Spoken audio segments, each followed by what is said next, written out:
السلام علیکم ورحمۃ اللہ وبرکاتہ۔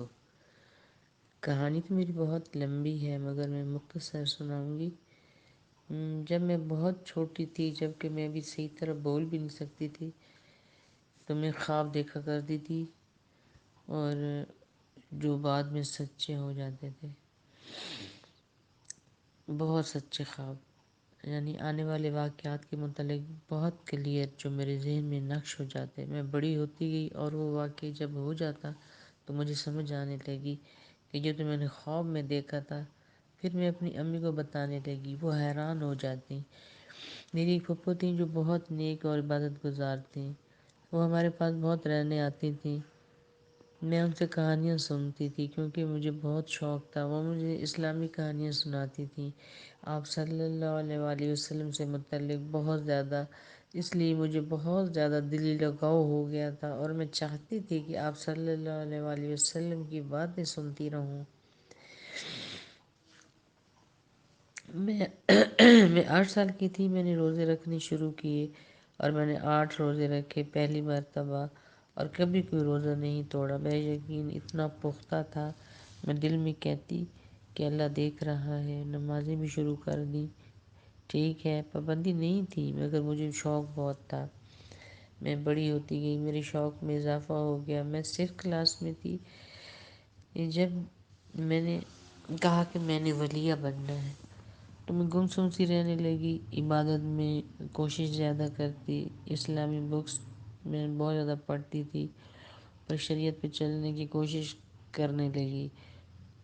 میں بہت سادہ ہو گئی تھی، کپڑے استری کے بغیر پہنتی۔ پھر میری پھوپھو نے مجھے بہت سمجھایا کہ یہ بہت کٹھن اور مشکل راستہ ہے، تم ایسے نہیں چل سکو گی، اپنی نارمل زندگی گزارو اور عبادت میں لگی رہو۔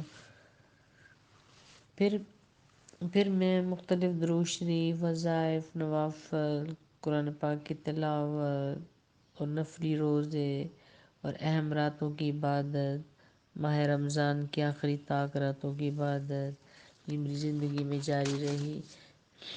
میں راتوں کو جاگ جاگ کے تو عبادت کیا کرتی تھی، اور نوافل پڑھا کرتی تھی، صلاۃ التسبیح پڑھا کرتی تھی۔ کوئی مجھے کہتا بھی نہیں تھا، کوئی فورس بھی نہیں کرتا تھا، لیکن خود بھی مجھے شوق تھا۔ پھر یہ کہ 2nd ایئر کے بعد بہت جلد میری شادی ہو گئی۔ شادی سے 1 مہینہ قبل پہلی مرتبہ مجھے آپ صلی اللہ علیہ وآلہ وسلم کی زیارت نصیب ہوئی۔ میں نے دیکھا کہ میں کمرے میں سوئی ہوتی ہوں، اچانک دروازہ ناک ہوتا ہے، میں اٹھ کے دروازہ کھولتی ہوں تو کیا دیکھتی ہوں کہ آپ صلی اللہ علیہ وآلہ وسلم سفید لباس، سر پہ کالی شال، آپ کا صرف چہرہ مبارک نظر آ رہا ہے، مجھے دیکھ کے مسکرا رہے ہیں۔ مجھے بالکل سختہ ہو گیا، دل کی حالت غیر ہو گئی۔ اتنے میں صبح کی اذان ہونے لگی، گھر کے قریب ہی مسجد تھی، آواز بہت اونچی تھی، میری آنکھ کھلنے لگی۔ خواب میں ہی میں بہت زور لگا رہی ہوں کہ آنکھ نہ کھلے اور میں دیکھتی رہوں، پر دھیرے دھیرے میری آنکھ کھل جاتی ہے۔ خواب میں بزرگوں کو بہت دیکھنے لگی تھی، مجھے پتہ ہوتا تھا خواب میں بھی یہ میں بہت بڑے بڑے ولی ہیں یہ، اور وہ بڑی کہانیاں ہیں، وہ اگر میں لکھنے لگوں تو میری پوری ایک بک بنے گی خوابوں کی۔ تو شادی کے 7ویں روز ہی میرے میاں مجھے اپنے مرشد صاحب کے پاس بیعت کے لیے لے گئے۔ وہ بہت بڑے کامل ولی تھے، میرے میاں سے بہت محبت رکھتے تھے، کیونکہ میرے میاں کی اپنی ہی ایک الگ سٹوری ہے، وہ پیروں کو نہیں مانتے تھے۔ پھر خوابوں میں سلطان بہو صاحب رحمۃ اللہ علیہ نے انہیں ان مرشد صاحب کے پاس بھیجا تھا کہ جاؤ ان سے ملو، اور جیسے خواب میں دکھایا گیا تھا ویسے ہی آگے نظارہ دیکھ کر میرے میاں ان کے قدموں میں گر گئے، اور مرشد صاحب بولے کہ اب آئے ہو نا جگہ پہ، حالانکہ وہ پہلے وہ جانتے بھی نہیں تھے۔ بس اس وجہ سے مجھ سے بھی وہ بہت شفقت سے پیش آتے تھے۔ انہوں نے مجھے وظیفہ بھی درود پاک کا دیا۔ وہ بہت جلدی پردہ فرما گئے تھے، لیکن میں نے ان سے وہ بیمار تھے تو میں ان کے پاس گئی اور ان سے میں نے اجازت لی تھی۔ میں نے کہا کہ مجھے مختلف وظائف پڑھنے کا بہت شوق ہے، تو میں نے سنا ہے کہ اجازت ضروری ہے، آپ فرما دیں مجھے کیا پڑھنا چاہیے۔ وہ مسکرائے اور کہنے لگے کہ تم جو کچھ پڑھنا چاہو میری طرف سے تمہیں سب کی اجازت ہے۔ شادی کے بعد دوسری مرتبہ مجھے آپ صلی اللہ علیہ وآلہ وسلم کی زیارت نصیب ہوئی، بالکل پہلی مرتبہ کی طرح۔ میں سو رہی ہوں، دروازہ نوک ہوتا ہے، میں دروازہ کھولتی ہوں تو آپ صلی اللہ علیہ وسلم دروازے میں کھڑے ہیں، بالکل اسی طرح، سفید لباس، کالی کملی، سر سے پاؤں تک صرف چہرہ مبارک نظر آ رہا ہے۔ ایک ٹک وہ مجھے دیکھ کے مسکرائے جا رہے ہوتے ہیں۔ میں سکتے میں کھڑی ہوں کہ صبح کی اذان شروع ہو جاتی ہے اور میری آنکھ کھلنے لگ جاتی ہے۔ پھر میں زور لگاتی ہوں کہ آنکھ نہ کھولے، لیکن آنکھ کھل جاتی ہے کیونکہ مسجد ہمارے گھر کی دیوار کے ساتھ ہی تھی اور آواز بہت اونچی تھی۔ میں نے اپنی میاں کو جھنجھوڑ ڈالا کہ اٹھیں، آپ صلی اللہ علیہ وسلم آئے تھے، اٹھ جائیں اور نماز پڑھیں۔ خود میرے میاں کو کافی دفعہ زیارت ہو چکی تھی، ہم دونوں مل کر بیان سنا کرتے تھے۔ ایک مرتبہ ایک صحابی کا قصہ بیان ہوا کہ انہوں نے آپ صلی اللہ علیہ وآلہ وسلم سے کہا کہ مجھے آپ سے بہت محبت ہے۔ آپ صلی اللہ علیہ وسلم نے فرمایا کہ اگر تم سچ کہتے ہو تو پھر تم فقر کے لیے تیار ہو جاؤ۔ تو میں نے اپنی میاں سے کہا کہ آپ بھی تیار ہو جائیں، کیونکہ میں تو بہت بڑی عاشق رسول ہوں۔ مجھ پہ جنون سوار ہو گیا تھا کہ میں مدینہ میں مروں، میرا مدفن جنت البقیع ہو، میں مدینہ جاؤں اور واپس نہ آؤں۔ حالانکہ میرے بچے چھوٹے چھوٹے تھے اور 6 بچے تھے، ان میں ایک ایک سال کا تقریباً فرق تھا، ٹوئنس لگتے تھے، پہلے 3 بیٹے اور پھر 3 بیٹیاں۔ تو میں ہر وقت نعتیں سنا کرتی تھی اور تلاوت قرآن پاک، اور میں اس چیز میں گم رہتی تھی۔ ایسے میں گھر میں ایسے پھرا کرتی جیسے اکثر میرے میاں کہتے کہ مجھے ایسے لگتا ہے کہ کوئی غیر عورت گھر میں گھوم رہی ہے نا، تم ایسی انجان اجنبی سی دیکھتی ہو نا۔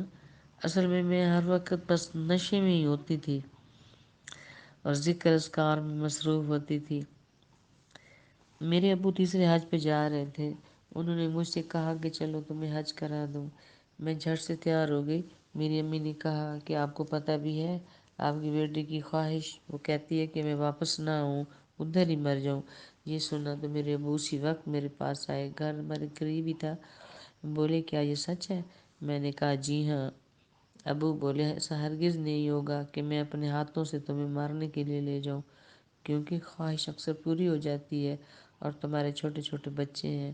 یہ خیال دل سے نکالو اور یہ خواہش بناؤ کہ میں بار بار مدینہ آؤں۔ جب یہ خواہش پیدا ہو جائے تو مجھے بتانا، میں تمہیں لے جاؤں گا، ورنہ نہیں۔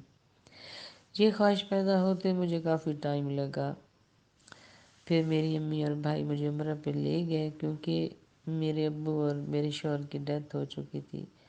ابھی میں نے حج کرنا ہے لیکن کرونا کی وجہ سے رکاوٹ ہے۔ میں جو فقر کا بتا رہی تھی اور پھر واقعی وہی ہوا، بہت زیادہ آزمائشیں آئیں، یہ بہت لمبی کہانی ہے۔ مختصر یہ کہ انہی مشکلات میں جب کہ میرے بچے ابھی اسکول کالج میں تھے، میرے میاں کی ڈیتھ ہو گئی۔ وہ جمعہ کا روز تھا، شب برات، 15 شعبان کی رات۔ عبادت کرتے رہے،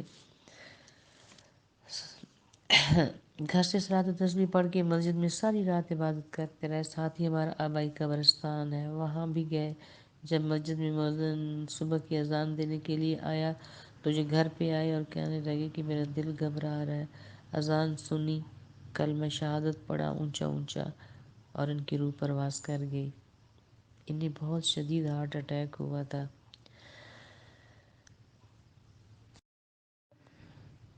بس پھر اس کے بعد میں عبادت میں بہت زیادہ مشغول ہو گئی، ہر چیز میں نے اللہ پہ چھوڑ دی کہ اللہ نے سب کچھ کرنا ہے۔ میری تو صرف ڈیوٹی اللہ نے لگائی ہے، بس اپنے فرائض انجام دینے ہیں اچھے طریقے سے، کیونکہ بچے میرے چھوٹے تھے ابھی۔ تمام عبادات کے ساتھ ساتھ درود شریف بہت زیادہ تھا، لیکن میں شمار نہیں کرتی تھی۔ خواب اب مجھے بہت زیادہ آنے لگے تھے، ایسا لگتا تھا کہ میرا روحانی دنیا سے ایک الگ ہی رشتہ جڑ گیا ہے۔ میرے میاں میرے خوابوں میں آنے لگے تو تواتر سے بہت سے معاملات میں مجھے ہدایات دیتے، بچوں سے متعلق مجھے بتاتے، اور بھی بہت نصیحتیں کرتے، اور مجھے بتاتے ہیں کہ تمہارا بہت وہاں انتظار ہے، اکثر مجھے لینے آ جاتے ہیں، لیکن میں کہتی ہوں کہ ابھی تو میں نے یہ کام کرنا ہے، وہ کام کرنا ہے۔ اگر میں میاں سے متعلق خواب لکھوں تو یہ الگ سے ایک بک بنے گی۔ آپ صلی اللہ علیہ وسلم کی زیارت کافی برس نہیں ہوئی، لیکن خواب میں مدینہ بہت جاتی، مزار مبارک کی زیارت کافی بار کی ہے۔ ایک مرتبہ روضہ پاک پہ گئی، اندر قبر مبارک کے پاس گئی، نیچے جھک جھک کے چیزوں کو چومتی، شرطے سے چھپ چھپ کر کہ دیکھ نہ لے اور مجھے یہاں سے نکال دے گا۔ میں نے بڑے بڑے صندوق دیکھے، ان کو چومتی کہ ان میں آپ صلی اللہ علیہ وسلم کی استعمال کی چیزیں پڑی ہیں۔ قبر مبارک کے سرحانے بیٹھ کر سورہ یاسین پڑھ رہی ہوتی ہوں کہ ہماری ٹیچر بھی وہیں پہ بیٹھی پڑھ رہی ہوتی ہیں، وہ مجھے کہتی ہیں میں درخواست لکھنی آ گئی ہے کیا؟ میں سوچ میں پڑ جاتی ہوں کہ اب میں آپ صلی اللہ علیہ وسلم کے سامنے جھوٹ نہیں بول سکتی، پھر میں کہتی ہوں کہ ابھی میں غلطیاں کرتی ہوں، تب وہ کہتی ہیں کہ ابھی تمہیں اچھی طرح تیاری کرنا ہے۔ ایک مرتبہ پھر میں نے دیکھا کہ آپ صلی اللہ علیہ وسلم کی قبر مبارک ہے، بالکل کچی مٹی والی، اور میں اور میرے سارے بچے ہم ارد گرد بیٹھے قرآن پاک کی تلاوت کر رہے ہیں۔ آس پاس بہت پیاری پیاری نہریں ہیں، بہت پیارا نظارہ ہے۔ ایک مرتبہ میں نے غار ہرا کو دیکھا کہ اس کے راستے کو جالی لگا کے بند کیا ہوا ہے، اور اس کے اندر آپ صلی اللہ علیہ وآلہ وسلم کی استعمال کی چیزیں پڑی ہوئی ہیں اور لوگ زیارت کر رہے ہیں۔ اچانک میں دیکھتی ہوں کہ اس کے اندر مٹی کے بنے ہوئے گلدان بھی پڑے ہیں جو کہ میرے ہاتھ کے بنے ہوتے ہیں۔ میں بہت زیادہ حیران ہوتی ہوں کہ یہ یہاں کیسے آ گئے۔ اسی طرح پھر فرشتوں کو، دو فرشتوں کو میں نے دیکھا، وہ ساری رات میرے پاس رہے، میرے ساتھ کھیلتے رہے، باتیں کرتے رہے، اور صبح کے ٹائم جیسے روشنی ہونے لگی تو انہوں نے مجھ سے کہا کہ اب ہمارے جانے کا ٹائم ہو گیا، اور وہ ایسے بجلی کی تیزی کے ساتھ روشنی کی طرح آسمان پہ چلے گئے۔ اسی طرح میں نے دو پیغمبروں کو دیکھا، ان کے نام مجھے خواب میں یاد تھے لیکن جب میں جاگی ہوں تو مجھے یاد نہیں تھے۔ انہوں نے بتایا کہ ہم افغانستان جا رہے ہیں اور راستے میں ادھر تمہارے گھر رک کے ہیں تھوڑی دیر آرام کرنے کے لیے نا، تو میں ان کو وائٹ سا ٹاول دیتی ہوں اور وہ فریش ہوتے ہیں، ہمارے گھر میں بیٹھتے ہیں اور پھر چلے جاتے ہیں۔ اسی طرح بزرگ تواتر سے آتے تھے اور بہت اچھے اچھے خواب میں دیکھتی، جنتیں میں نے بہت زیادہ دیکھی مختلف۔ اس کے علاوہ میرے 3 بچوں کو بھی آپ صلی اللہ علیہ وآلہ وسلم کی زیارت کافی مرتبہ ہو چکی ہے، میری امی اور میرے ایک بھائی کو بھی، اور یہ سب مجھے ان کے ساتھ دیکھتے ہیں مختلف طرح سے۔ میرے چھوٹے بیٹے کو زیارت ہوئی تو اس نے پوچھا آپ صلی اللہ علیہ وسلم سے کہ آپ میری امی کو جانتے ہیں، وہ بھی بہت عبادت گزار ہے؟ تو آپ صلی اللہ علیہ وآلہ وسلم مسکراتے ہیں اور کہتے ہیں کہ میں تو اسے بہت پہلے سے جانتا ہوں۔ اللہم صلی علی محمد، یہ والا درود پاک ایک تصویر صبح کی نماز کے بعد اور ایک عصر کی نماز کے بعد میرا تقریباً 32 سال سے معمول ہے الحمدللہ۔ اس کے علاوہ چلتے پھرتے میری زبان پہ تقریباً ہمیشہ ذکر جاری رہتا ہے، اور میری دنیا کے تمام کام سنورتے چلے گئے، مشکلات کٹتی گئیں، میرے مسئلے ایسے حل ہو جاتے، لوگ بھی حیران ہو جاتے۔ اب میری مثالیں دی جاتی ہیں خاندان میں کہ بغیر شوہر کے کیسے بچے بڑے کر لیے، شادیاں ہو گئیں۔ ٹھیک ہے، اللہ تعالیٰ نے وسیلے پیدا کیے لیکن میں نے توکل بہت زیادہ کیا، بہت زیادہ۔ تمام بچوں کی شادیاں ہو گئیں عزت و احترام کے ساتھ، سارے بچے سیٹ ہو گئے، 1 سال ہو گیا ہے۔ اب میں نے تمام وظائف تقریباً چھوڑ دیے ہیں اور تلاوت قرآن پاک ترجمہ و تفسیر کے ساتھ میں پڑھتی ہوں، اور باقی تمام ٹائم میں درود پاک پڑھتی رہتی ہوں۔ بس ایسا ہی کوئی مجھے نصیحت اور لگاؤ ہو گیا کہ اس کسی ایک درود پاک پہ میرا دل نہیں ٹھہرتا۔ میں کوشش کرتی ہوں کبھی ایک بھی میں اس کا وظیفہ کروں اور ایک ہی درود پاک پڑھتی رہوں، کرتی بھی ہوں ایسا کبھی کبھی، لیکن پھر مجھے سکون اور قرار نہیں آتا۔ بس میں کہتی ہوں میں ہر جو بھی میرے پاس سامنے آتا ہے نا، بلکہ میں نے لکھے ہوئے اپنی ڈائری میں، بکس بھی میرے پاس بہت ساری ہیں، تو میں نا پڑھتی ہوں۔ میں کہتی ہوں میں سارے پڑھوں، چاہے ایک ایک مرتبہ پڑھوں، سارے درود پاک پڑھوں۔ اس طرح پھر میں نا مختلف درود پاک پڑھتی رہتی ہوں، دلائل الخیرات، اوائل الخیرات، بردہ شریف، اس کے علاوہ مجموعہ وظائف ہے علامہ فکری صاحب کا، وہ اس میں جتنے بھی درود پاک ہیں وہ میں تقریباً 28 سال سے پڑھ رہی ہوں۔ پھر ایک دن علامہ اقبال رحمۃ اللہ علیہ کا 1 کروڑ درود پاک کا واقعہ نظر سے گزرا، تو میں نے نیت کر لی اور پھر لکھنا شروع کر دیا۔ تقریباً 16 لاکھ مرتبہ ہو گیا ہے، لیکن میں ہر روز کے روز بخش دیا کرتی تھی نا۔ پھر آپ کا پروگرام سنا تو جمع کرنا شروع کر دیا، اور اب آپ کے ساتھ اٹیچ بھی ہو گئی ہوں، کیونکہ میں جدھر بھی درود پاک کا نام سنتی ہوں مجھے عجیب سی کشش محسوس ہوتی ہے، اور آپ کا چینل تو مجھے اپنی ہی دنیا لگ رہی ہے۔ میں درود پاک کا ہر بیان سنتی ہوں جو بھی میرے سامنے آئے، میں ڈھونڈ ڈھونڈ کے بلکہ سنتی ہوں۔ میں نے بہت ساری درود پاک کی بک پڑھی ہیں، سب سے پہلے جو میں نے پڑھی تھی وہ آب کوثر تھی۔ اتنے برسوں کے بعد ابھی 4 ماہ پہلے مجھے آپ صلی اللہ علیہ وآلہ وسلم کی زیارت نصیب ہوئی۔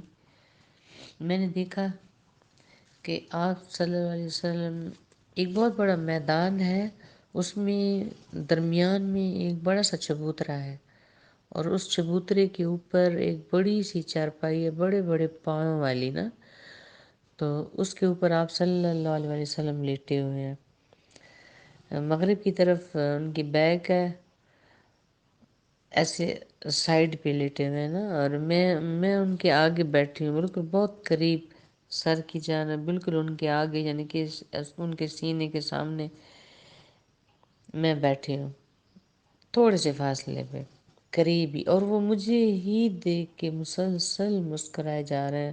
کوئی بات نہیں ہوتی جب بھی وہ مجھے ملے ہیں، بس وہ مجھے دیکھ کے مسکراتے رہتے ہیں، اور تینوں خوابوں میں وہ اپنی نظریں نہیں ہٹاتے میری طرف سے، وہ مجھے مسلسل دیکھ رہے ہوتے ہیں اور مسکرا رہے ہوتے ہیں، اور ان کے وہ چارپائی ہوتی ہے نا، اس کے پاؤں کی طرف ایک اور عورت بھی بیٹھی ہوتی ہے، وہ تھوڑے فاصلے پہ ہوتی ہے، وہ ہمارے خاندان کی ہی ایک عورت ہے، اور وہ مجھے بڑی حسرت سے دیکھ رہی ہوتی ہے، بھئی یہ اتنی قریب بیٹھی ہے، اور نیچے جو ہے چبوترے کے نیچے بڑی بڑی لوگوں کی لائنیں لگی ہوئی ہیں، بڑے ادب احترام سے لائنوں میں وہ بیٹھے ہوئے ہیں آپ صلی اللہ علیہ وسلم کے پیچھے سارے قطاروں میں، تو میں صرف ان کے آگے بیٹھی ہوں۔ پھر میرا بڑا دل کر رہا ہوتا ہے کہ میں نا آپ صلی اللہ علیہ وسلم کے اور قریب ہو جاؤں، بس وہ میری بات جیسے سن لیتے ہیں اور وہ مجھے ہاتھ سے ایسے اشارہ کرتے ہیں